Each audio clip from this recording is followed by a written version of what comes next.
So Dan couldn't join us today, but I felt like his spirit needed to be here. And in fact, more than the spirit, we've got a cardboard cutout. And actually, if you take a photograph of the two of us kind of in this position, it actually looks quite realistic. So I will quote Dan throughout the presentation today.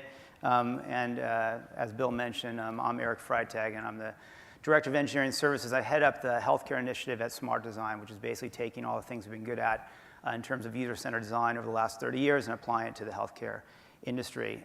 We were honored recently by the Cooper Hewitt with the National Design Award, and even more of an honor was Michelle Obama quoted one of our founders, Tom Dare, with this here. It says, "Smart Design was founded on the premise that design is about people and not things." And I think it's sort of a real tenet to the way we work. The things are really a tool and instrument to the experiences people have with them. And so we focus on the experience overall.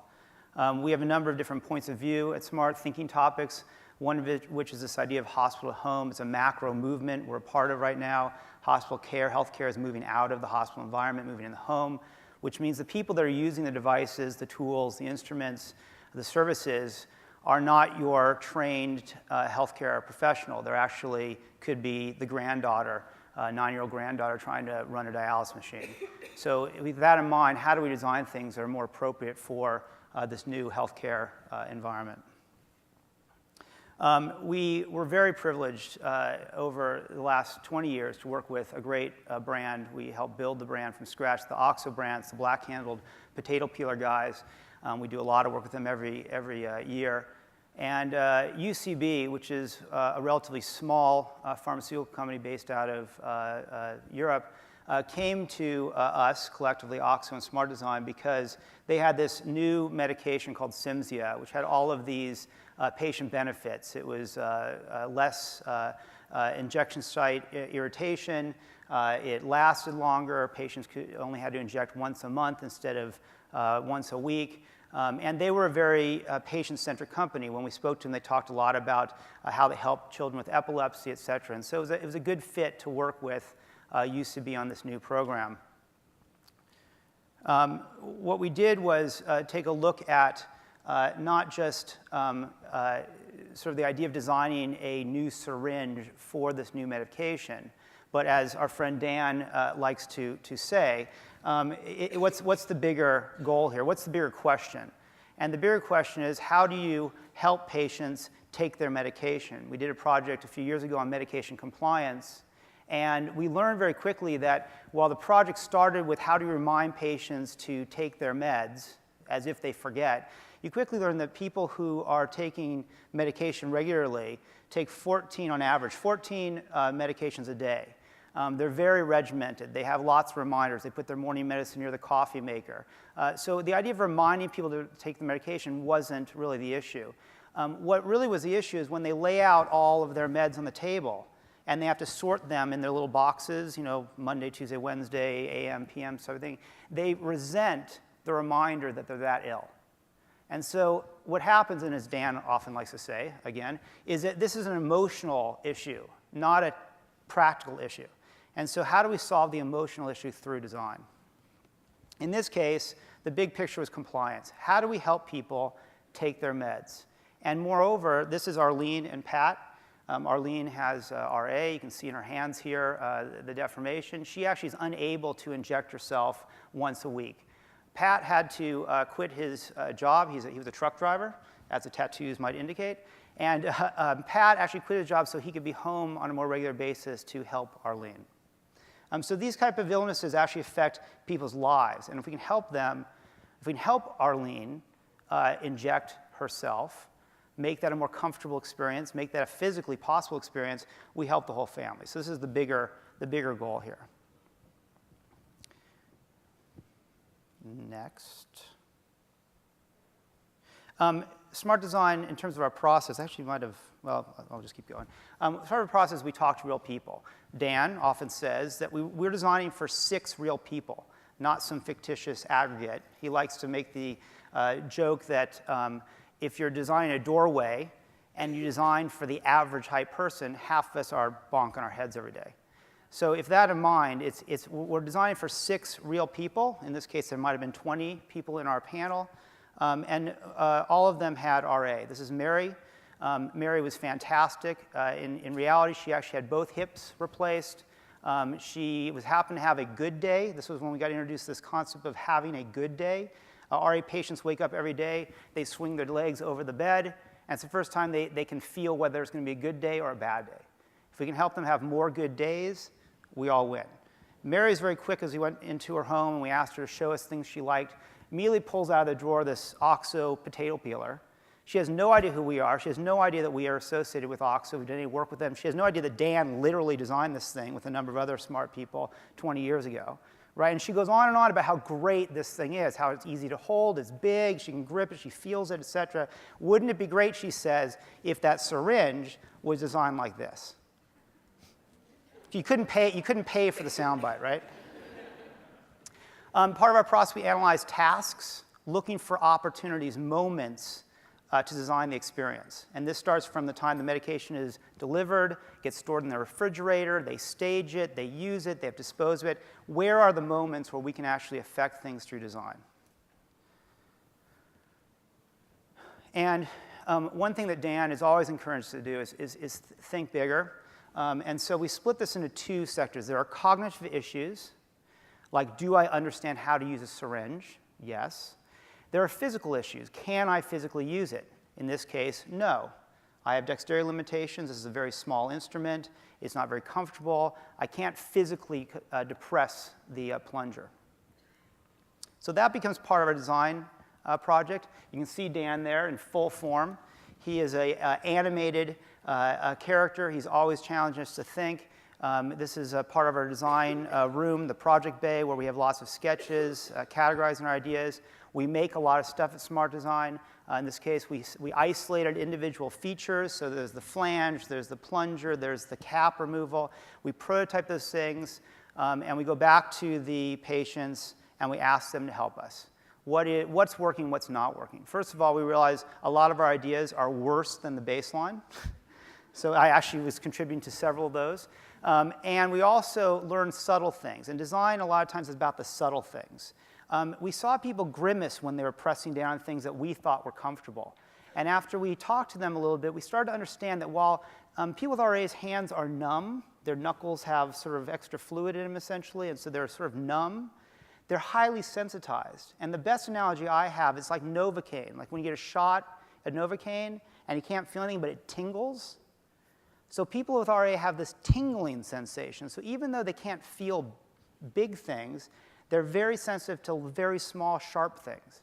And so with that in mind, we were able to kind of proceed with the design. So it's the little stuff sometimes through this insight that they'll never tell you. No one explained that to us. They just said it hurt, you saw a grimace on their face that you can kind of bring into the bigger picture. And ultimately, we designed a better syringe. And there are a number of specific features.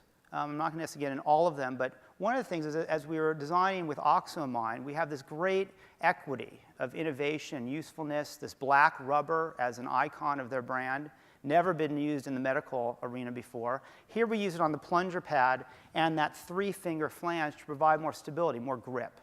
It's also more comfortable. The 3-finger flange, larger flange, gives people more stability. So it feels better in their hands. It's a little bit easier to hold on to. A larger oval barrel cover around the syringe gives them more grip in 14 different grip styles. We had to kind of design for all these different kinds of usage.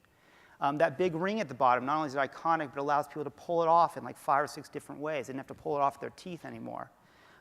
So lots of little things that add up to an entirely new thing. Now, what's great about it is we all recognize this, right? It's something that we know as a syringe. We haven't changed it. We've just improved on it. So ultimately, we've designed this new, better syringe that's easier to uncap and easier to use. And more importantly, Dan, working with NYU, was able to prove that we, through design, we improve the function. So keep in mind, this is a glass barrel with a rubber stopper that goes linearly down. We did not change the engineering of it. You couldn't change that. But through design, making it more comfortable for people to hold on to, give them more stability, more grip, more power, we changed the effective force, what we call the effective force. In some cases, a 50% improvement, in other cases, 100% improvement. One baseline is that the average person could inject put as much force on as the strongest person in the original syringe. So we almost double the amount of people that can use all of their force to inject this medication. We also had about 20 different criteria that were more subjective. Dan always likes to talk about how we need to combine the physical and the cognitive, physical force with the thought of or the perception of comfort or ease of use. It's one thing to say it is easier to use, another thing for someone to perceive that it's easier to use. And by combining these two things together, we get both sides of the brain working. We actually submitted this to the FDA, and it was actually set up really just to prove that the worked as well as the standard syringe. But what we actually were able to prove and were able to claim in a medical sense was it was easier to use. So as a medical claim, that's a very powerful thing. And of course, made it look credible and friendly. So we still know it's a syringe, it's just new and improved. Dan likes to quote me as saying, there's a lot of medical devices out there that are well engineered, but not well designed. So can we add design to an already well engineered to improve things? And we think we can. But we weren't just looking at designing the device. We were looking at designing the whole experience. And how do we enhance the patient's experience at home injecting themselves with this serious medication? And this is Patricia. Again, our goal was compliance. We wanted to make sure that we were helping her through all the steps to inject her medication on a regular basis. So we designed the packaging, and there were a number of different features here. I won't go into a lot of detail, but one of which was just easier to open. People with RA can't open little tabs. They can't pull Tyvek strips apart. We benchmarked a lot of different medical packaging that are already out there, and we designed something that allowed them to slip their hand underneath it without pinching anything and pop the whole package open. We created a staging area that really resembled what they normally do. A lot of times these injections occur in the kitchen. It allows her to unroll the 3 panels. It's a very simple 1, 2, 3. She has a med guide there that is visual. It's like a quick start guide for your iPhone. It's all imagery on how to use it. Easy place to understand how to dispose of it. And we provided an area. The structural packaging allowed us to go in and pull the syringe very easily. Most packaging is all about space constraints and efficiency. By opening up these panels, we allow them to slip their whole hand and pop it out. So this meets all of the regulatory requirements, all the shipping requirements, but it's just an easier, more friendly, easier to use package.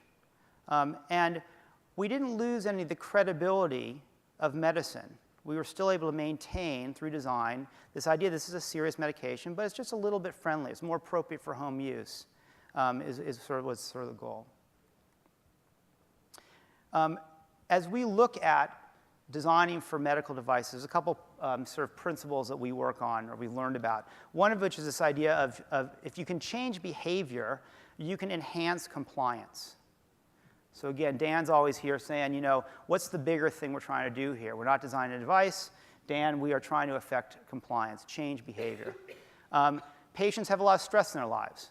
They don't like to inject themselves. It's not something they look forward to. How can we make that experience just a little bit nicer, a little bit more friendly, a little more favorable? Healthcare is a lifestyle, not a service. It's a part of their life. They take care of chronic disease for the rest of their days. And they're very much part of their regimen. It's everything about them fits in this. So how do we design for a lifestyle, not a service here? Considering the whole experience, from when you get the medication initially all the way through disposal. And as I mentioned, great engineering definitely deserves great design. So like I said at the beginning, our ultimate goal was to help bring more good days. This became a tagline. We kind of gave it to the company for free. The branding companies didn't come up with this. Hello Good Days became a tenet of what they talk about wherever they can. And we're very proud of the project. It's been very, very well received, exceeded expectations in terms of product launch in the US. And we've won a couple design awards for it as well. So with that, that's the presentation. But I think I have a few more minutes to field questions if you have any. Any questions? Sure.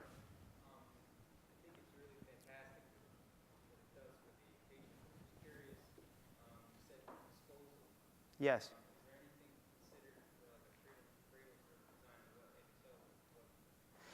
It's a great question, and we struggle with that kind of stuff all the time. Because, oh yeah, I'm sorry. The question is, it all looks great, and we mentioned disposal, but was there much consideration to the idea of disposal or just sustainability in general? And it's a great question. When you're designing for a company like OXO, it's all about durability and sort of the ruggedness and the quality. How do you make a disposable product there? The truth of the matter is the goal of this project was really making the best usable device that we could, and disposability or sustainability is a second-tier item. I'm happy to say we have an opportunity to go back through it and look at optimizing it for, if you want, okay, recyclability, reusability.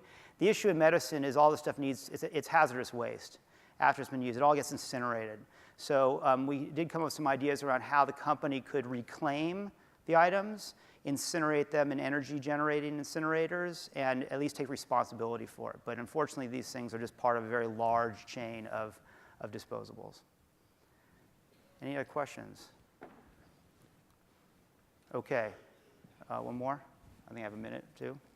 Go for it.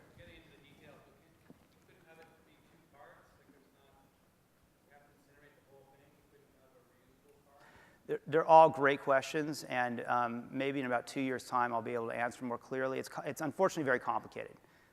These are technically considered hazardous items once they're used. But yes, there should be an opportunity to make things more efficient through some sort of reusability of the mechanical device side that still uses the enhancement, but loading the medication. One thing that's always tricky is you don't want to communicate that this is medicine. I mean, it is medicine, but we want to try to make it less about the medicine, and there are ways to do that.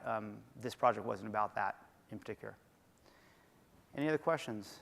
Okay, Dan and I thank you. Appreciate it.